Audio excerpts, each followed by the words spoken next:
Good day everyone, I am Cargadera Anyas E. Biscurm 3C, and this is my final examination about non-institutional correction.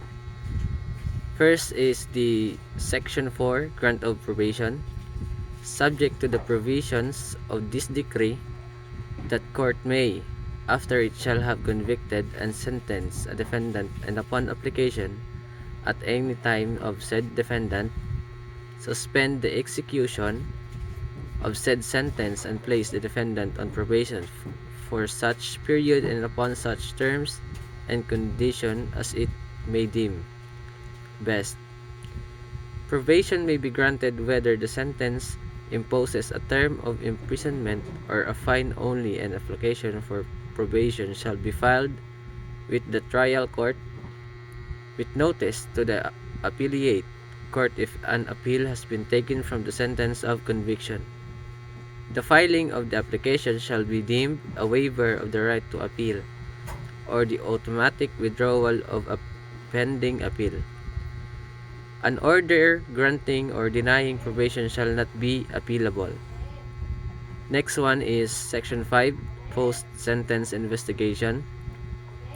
No person shall be placed on probation except upon prior investigation by the probation officer and a determination by the court that the ends of justice and best interest of the public as well as that of the defendant will be served thereby. Section 6. Form of investigation report. The investigation report to be submitted by the probation officer under Section 5 hereof shall be in the form prescribed by the probation administrator and approved by the Secretary of Justice. Section 7. Period of submission of investigation report. The probation officer shall submit to the court the investigation report on a defendant not later than 60 days from receipt of the order of said court to conduct the investigation.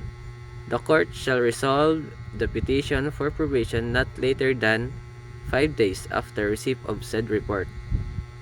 Pending submission of the investigation report and the resolution of the petition, the defendant may be allowed on temporary liberty under his bail filed in the criminal case, provided that in case where no bail was filed or that the defendant is incapable of filing one, the court may allow the release of the defendant on recognize the custody of a responsible member of the community who shall guarantee his appearance whenever required by the court. Next is Section 8, Criteria for placing an offender on probation. In determining whether an offender may be placed on probation, the court shall consider all information relative to the character, antecedents, environment, mental and physical condition of the offender, and available institutional and community resources. Probation shall be denied if the court finds that A. The offender is in need of correctional treatment that can be provided most effectively by his commitment to an institution, or there is an undue risk that during the period of probation the offender will commit another crime, or letter C, probation will depreciate the seriousness of the offense committed. Then Section 9, Disqualified offenders. The benefits of this decree shall not be extended to those A. Sentenced to serve a maximum term of imprisonment of more than 6 years. B. Convicted of any offense against the security of the state. C. Who have previously been convicted by final judgment of an offense punished by imprisonment of not less than 1 month and 1 day, and or a fine of not less than 200 pesos. D. who have been once on probation under the provisions of this decree. And letter E, who are already serving sentence at the time the substantive provisions of this decree became applicable pursuant to Section 33 hereof. Then, Section 10, Conditions of Probation. Every probation order issued by the court shall contain conditions requiring that the probationer shall A. Present himself to the probation officer designated to undertake his supervision at such place as may be specified in the order within 72 hours from receipt of said order. B.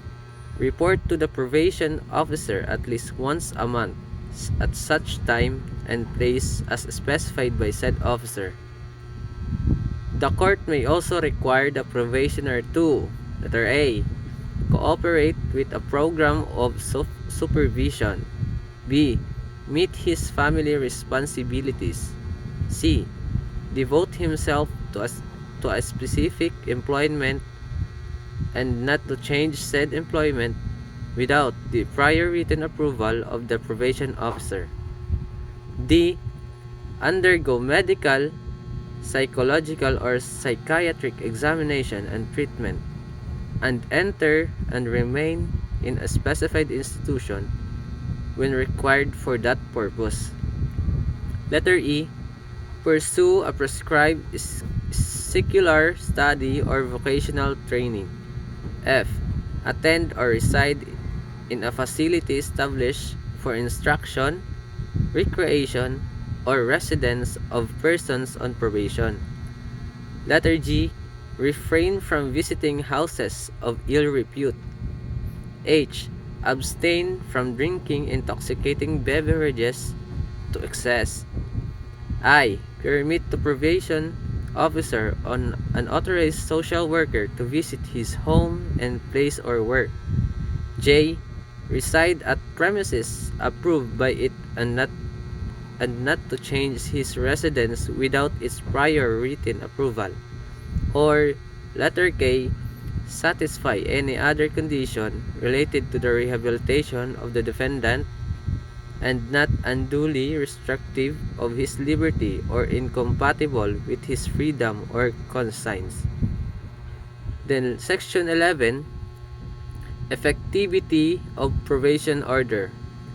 A probation order shall take effect upon its issuance, at which time the court shall inform the offender of the consequences thereof and explain that upon his failure to comply with any of the conditions prescribed in the said order or his commission of another offense, he shall serve the penalty imposed for the offense under which he was placed on probation. Section 12, Modification of Condition of Probation. During the period of probation, the court may, upon application of either the probationer or the probation officer, revise or modify the conditions or period of probation.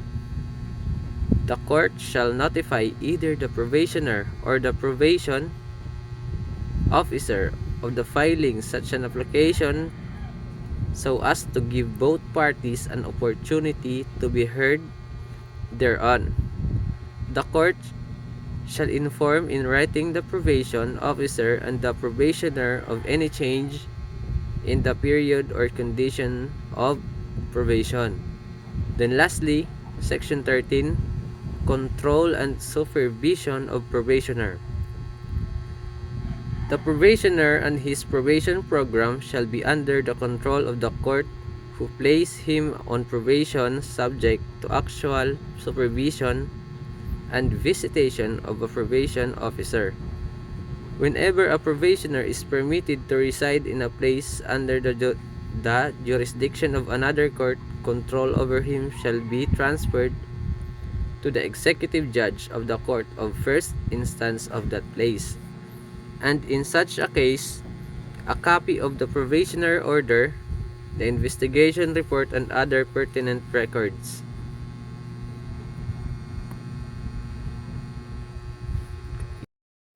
Shall be furnished, said executive judge.